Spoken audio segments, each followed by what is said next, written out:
But as we started moving along, you saw our skill as podcasters. Listen, I'm not saying we're there, but you saw our skill as podcasters start to grow and how we answered the question, how we worked with each other. And played off of each other. This is gonna hurt. It's time for the Suffering Podcast. But I mean, you were so meticulous in it, and that was to better the show. To get it out there and to make it look professional. That's all I wanted to do. I wanted this thing to succeed, and it looked professional. Although we stopped recording quite a few times in between because who had to get up to go to the bathroom, or whose wife started talking about inappropriate things. Yes, Andrew.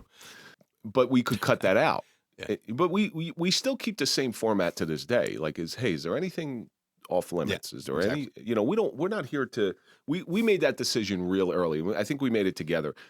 We didn't want to have a grab. We're not looking for a soundbite. We're not looking to exploit people. We always said there's the only thing we won't really talk about is politics. Mm-hmm. We've talked about race in here before. We had Slayer V and Tasha Ann in here. Mm-hmm. We don't hold back. And like I said, we're not looking to exploit people. We had Scott Stevens on. Mm-hmm.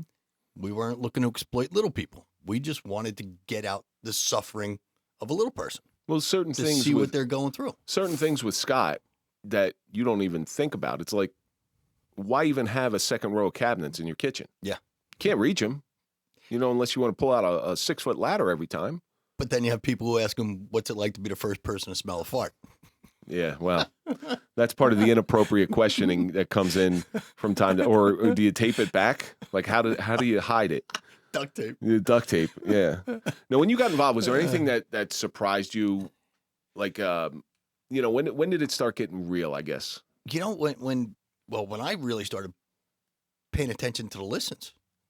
The first couple, you look at it like your first couple episodes, but like with my episode, for some reason it caught feet. I think the first episode you were co-host with was like episode 11 or 12. I think it was because 13 for some reason you couldn't be there. Wall Landscaping, I think it was. Might have been the first one that I was in on. It was 11 or 12 because I can still remember. Yeah. 10 was Will Fern. 11 I'm drawing a blank on, and 12 I'm drawing a blank on, and 13 was Jay Aponte. Yeah, Jay Aponte, I think I was in the hospital with pneumonia. Or I was gonna go in the hospital. I couldn't breathe. It was no. The one I couldn't breathe for was healing, soul healing, the Soul Sisters, Soul Sisters, with Helen, Nadia, and I can't remember. Yeah. I can't. Now we're getting old. We're getting old. Yeah. 23rd Hour Angels. 23rd Hour Angels. That's what it was. That's when I woke up and I couldn't breathe. I wanted going to the hospital that day and had pneumonia. But what surprised you, like when we got in there and we got into our thing?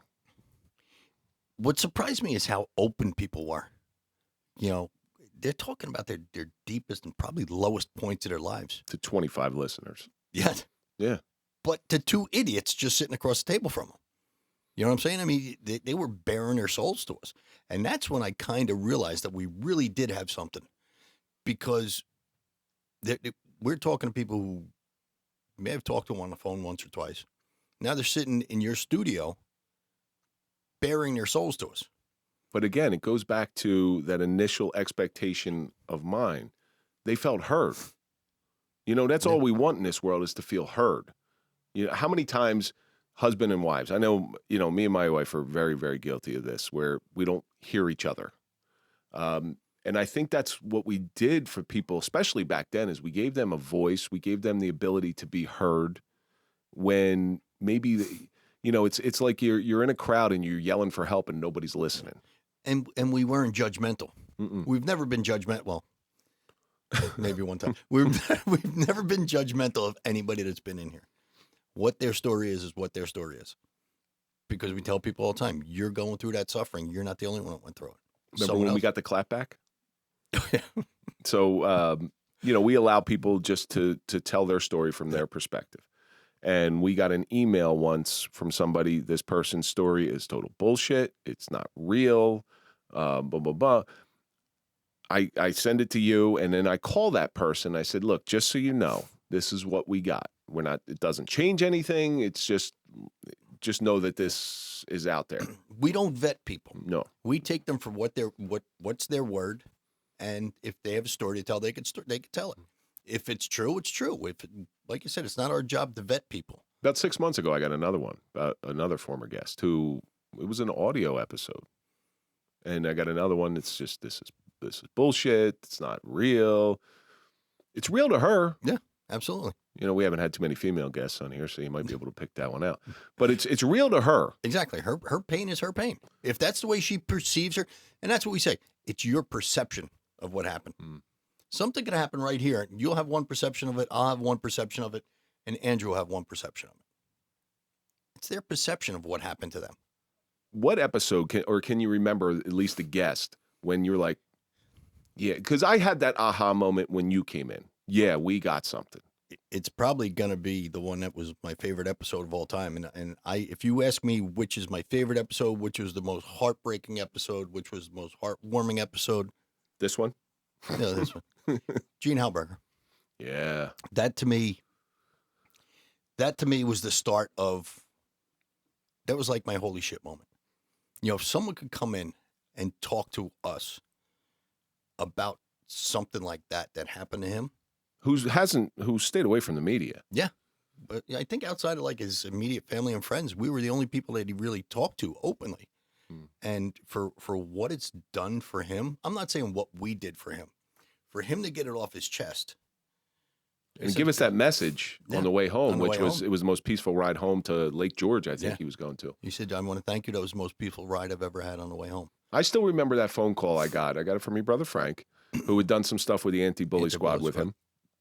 And, I spoke to Gene. It was like a 3-month process. Yeah. I spoke to Gene. I was like, no pressure. I'm not pushing you. If you'd like to come down, we'd love to have you. It's a great story. And the other thing we say is listen to a couple of our, we tell everybody before they come in, listen to a couple of our episodes, see what we're all about. We talk deep shit, but we have a lot of fun doing it. And that's the other thing that I think we do is we make it a comfort zone here. We tell people all the time, within 5 minutes, you'll forget there's a mic in front of you. And then the hour's up and they go, it's over already? Yeah. Because I think that, like I said, we're just two regular guys.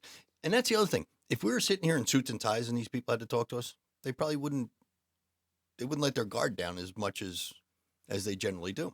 I felt intimidated with Dr. Miggs. Dr. Miggs was dressed in a nines. He was. He's dressed in a nines. And I go, I'm looking at what I'm wearing, and I got old Navy pants. And half of the times down in your basement, I used to take my sneakers off all the time. Khaki shorts, take my sneakers off. Sometimes I wore slides. I still wear slides in here during the summer. So I made that studio downstairs as it was camera ready. Like that studio really was camera ready, but I did that for a reason. So and I spent a lot of money trying to set that up a certain way with the LED lights around, because I wanted people to come down and think, okay, this is something. This is not a fly-by-night thing. This is a real deal. This is someplace that I can feel comfortable knowing that these guys aren't just a couple morons.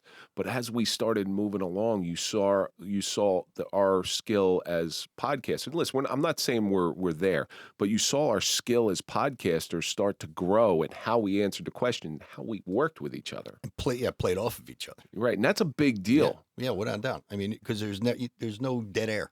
Yeah, when you're like, sometimes when people say stuff, you both of us will just try to take in what they said, and it's like you can't. It's like holy shit, you can't. You gotta just pick up and keep going. Mm-hmm. It's just like being in law enforcement. You go to that terrible call, you can't just say, yeah, I'm gone, I gotta go. Yeah, I'm not good. You gotta move on to the next. You hear some deep dark stuff, you just gotta keep rolling with it and keep going. Did it ever get overwhelming to you? Gene Halberger, yeah. We stopped. Yeah. How many times did we stop recording and all of us wiping tears out of our eyes and all that stuff? I mean, but there are plenty of shows where Billy Bart, Gene's friend, There are plenty of shows where, like you said, and we talked about it before, the ride home. I don't know, and I said to you, I don't know how you did it, because we were in your house. You didn't have to go anywhere. And you replayed that whole episode that night. When we had one of those deep, dark episodes, the way I decompressed was the ride home. I'd be sitting in traffic. Traffic wouldn't even get me aggravated. I wanted the ride home to take longer because it just gave me more time to soak everything in and think about, like, what the hell just happened. Plus, I had to make the guests take their shoes off. Yeah. That's a great thing about having this different studio is they don't have to take their shoes off. Yeah, that's funny. That's right. That's why I never had shoes on in the studio, because I took them off. But in here, I've taken my shoes off quite a few times, though. There was a no shoe policy in my house for everybody who was wondering what that's all about. And my wife was just adamant. You can, she gave me free reign to a certain extent. She said no shoes. And that's funny. That's why I was thinking, I just take my shoes off. I forgot we had to take them off at the front door. I think the only person that wore shoes downstairs was John Elite. I'm like, I ain't fucking asking him to do that shit. Those shoes are probably more expensive than our whole house. Yeah, we're good. I'll vacuum. It'll be all right. I'll scrub the floor wherever he walked. Yeah, you just don't do it with somebody like that. And I felt bad about doing that. I mean, that was another one. The John Elite show we did in your basement was jaw-dropping. Mm-hmm. And to see him, the life that he lived, to be so open and honest about it, that was an eye-opener to me. Do you think he was our first, I guess Lee Rusan would be our first big get. Yeah. But Lee's in a little different arena. And we said that because being a professional football player, back then we relied on self-promotion. We used to tell the guests all the time, and we still tell them now, the success of your episode depends on you. It's the people that you get out. We have our certain amount of followers. I mean, it's grown pretty big now, but back then we didn't have all of it. It was up to the guest to self-promote. Mm-hmm. Hey, I was on a podcast. It's coming out. Here's when it shows. Being in professional athletics, they didn't have to promote themselves. They always had the promotion people. That was what you find out is those episodes are more for us because we're curious than it is getting it out. Where you have somebody who really wants to get out a mission or a message, they're going to push it out, and that was the problem there. But we also ran into my very good friend. I break his chops about it all the time. Is Adam Bird? I was just going to bring that up. So that was another. It was like, to me, that was like, hey, we're getting a professional hockey player. One of the nicest guys you'd ever want to meet. Correct. One of the nicest guys you ever want to meet. I still get, like you said, the random text from him. He call, hey, Mighty Mike, hope everything's good. I'm praying for you. Yeah. All the time. Well, that's how he sucked me in. That's how he sucked. But you want to talk about a guy. So this show has changed my life in a lot of different ways. But that guy right there changed and transformed my life. He came in at just the right time in my life and really opened me up to this whole new world to the point where it's completely transformed my life because there's no chance meetings, right? Yeah, got that right. You walk in. I mean, you can say that in everything. You walk into group at the right time. And just so everyone knows too, when Mike came in on episode 9, prior to that, I foolishly separated myself from group. I felt like I had to, for whatever reason, that I felt like I had to get away from group for a while. So I hadn't talked to anybody. And I think I called you or something because I was like, Mike would be a good guest. I called you and we talked for 45 minutes. I can tell you right where I was in town because I was working. And you had some problems going on at that point. Yeah, absolutely. And and we just picked it up. And you had done a podcast with Jose Medina. Yeah. Yep. I did that from my car on my cell phone. Mm. And you had to do it twice, right? Yeah, I had to do it twice. Yeah. Because the first time I had it on speaker because I didn't feel like having a phone to my ear the whole time. And he said it didn't come out all that well. So I had to go back and do it again. Well, that was my fix for so remember I told you I didn't hook up the microphones when we first started? So our publishing site for our audio has this thing called Magic Mastering, which sort of readjusts the levels. It's an algorithm that it puts it through and it readjusts the levels, so it makes it sound a little bit more professional. I went and bought this extra extension onto it, thinking that it'll fix it. It really did. It fixed it a little bit, but it really didn't fix it. And one day, I think it was episode 3, I plug it in. I go, "Oh, you're such an asshole." But that's the mistakes that I made. Like, when somebody like Tom Smith comes and we just talked to him on our live event, he came in. I am more than willing to tell everybody, this is how I did it. It's not the way, it's the way I did it. And these are the mistakes that I made. And that's what's good about doing podcasts is, and we say this all the time, you don't have a time slot. You're not competing against other podcasts. On the radio, they have their, the morning drive, afternoon drive. You're competing against us. We don't compete. And Tom with the Gold Shield show was so overjoyed that you were willing to help him out with anything.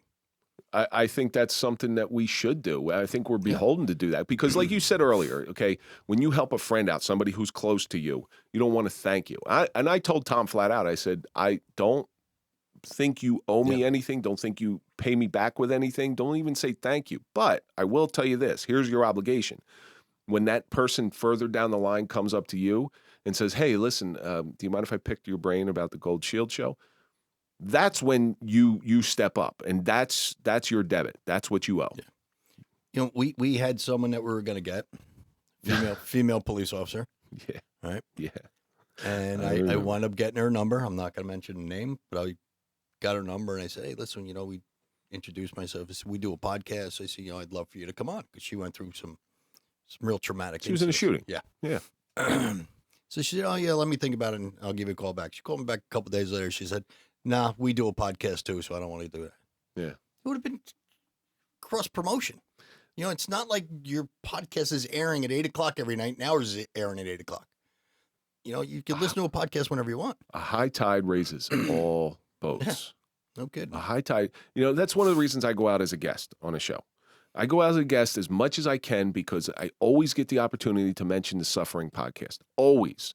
Okay. And what's good for the show is good for us. Yeah, and it's good for our listeners. That's all that is. So if my advice, and I tell Tom that too, and Tom has taken the reins on that one. Tom goes out on other shows and he talks about it, and he always, because it's an opportunity. Then all of a sudden you share audiences. So we went on Gold Shield show. And what was the value of us going on Gold Shield show? Number one, it's very similar. They're friends of ours, so I think we should do it anyway. But some of their listeners will come over to us, and some of our listeners will go over to them. Oh, yeah, without doubt. And then, because they're similar shows. Right. It's similar theory between each show. Two guys just sitting behind a microphone talking. Two former cops sitting behind a microphone talking. So thinking back 3 years, what are your mistakes? Besides almost getting knocked out. Almost getting knocked out by 2 people. One a professional boxer. How about farting on Instagram Live? Would that That was funny as hell. That's funny as hell. So you look back at your mistakes and you try to correct your mistakes early on. I mean, like I said, there's just some inappropriate questions that, but they're not inappropriate questions. They're questions that kind of be needed to ask, but there are a couple times I think I asked them at the wrong time. Did it take you time to find your lane? Oh yeah, without doubt. Yeah. Well, I knew coming in, and I tell you all the time, you're the interviewer. You're a great interviewer. You're very good at it. You got the radio voice. You got everything. And I know when my time to step in is. With the wall landscaping one, I was sitting there like, thank God we didn't have cameras. I'm like, what do I say? What do I do with my hands? What do I do with my hands? What do I do with my hands? Yeah, but you learn as you go along. Yeah. Everything's a learning process. But I want to ask you. You asked me what was my toughest show, my toughest moment. What was yours?